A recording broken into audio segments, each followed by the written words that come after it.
A vontade não opera sozinha. Parte 2. A doença que não respeita discursos. Existe uma crença curiosa atravessando a contemporaneidade. A crença de que compreender um problema é o primeiro passo para resolvê-lo. Parece razoável, parece lógico, parece até evidente. Mas a experiência humana possui o hábito desagradável de não respeitar aquilo que parece evidente. Porque se conhecimento produzisse transformação automática, ninguém fumaria depois de ler a embalagem do cigarro. Ninguém desenvolveria dependência alcoólica depois de assistir às campanhas de prevenção. Ninguém permaneceria preso em relações que reconhece como destrutivas. Ninguém passaria horas diante de uma tela reclamando da própria exaustão digital. A informação existe, o comportamento permanece. E talvez exista algo profundamente desconfortável nessa constatação, porque ela desmonta uma das fantasias mais queridas da nossa época, a fantasia de que consciência produz controle. Durante muito tempo aprendemos a imaginar o ser humano como uma espécie de comandante racional sentado dentro da própria cabeça. Um piloto, um gestor, um administrador da própria existência. O sujeito observa, analisa, decide, executa, corrige, melhora e segue adiante.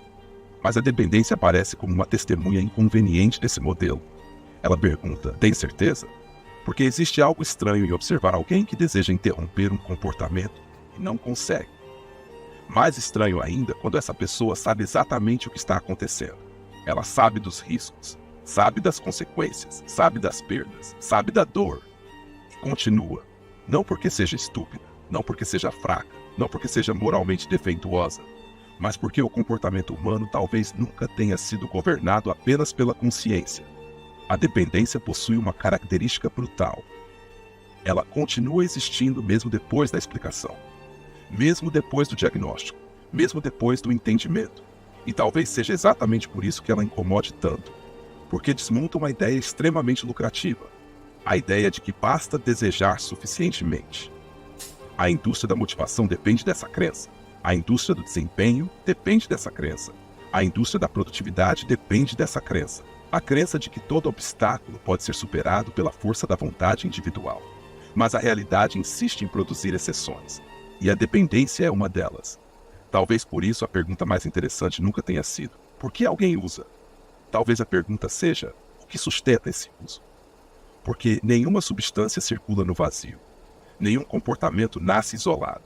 Nenhuma compulsão surge fora de um contexto. Existe uma história. Existe um corpo. Existe um território. Existe uma família. Existe uma cultura. Existe um sistema econômico. Existe uma época. Existe sofrimento. Existe ausência, existe abandono, existe pertencimento, existe exclusão. Existe tudo aquilo que normalmente desaparece quando transformamos um fenômeno complexo numa simples falha individual. E é curioso observar como a sociedade gosta dessa simplificação, porque ela é confortável. Se o problema está apenas no indivíduo, não precisamos olhar para mais nada. Não precisamos olhar para as condições materiais. Não precisamos olhar para os vínculos. Não precisamos olhar para o trabalho. Não precisamos olhar para a solidão. Não precisamos olhar para a cultura. Não precisamos olhar para os mercados que lucram com determinadas vulnerabilidades. Não precisamos olhar para os sistemas que transformam o sofrimento em oportunidade econômica. Basta apontar o dedo e seguir adiante. Mas a dependência continua ali, recusando explicações fáceis, recusando moralismos, recusando slogans, recusando discursos motivacionais. Talvez seja exatamente por isso que ela possua tanto valor para compreender a condição humana, porque ela obriga a abandonar a fantasia da causa única. A dependência raramente nasce de um único fator.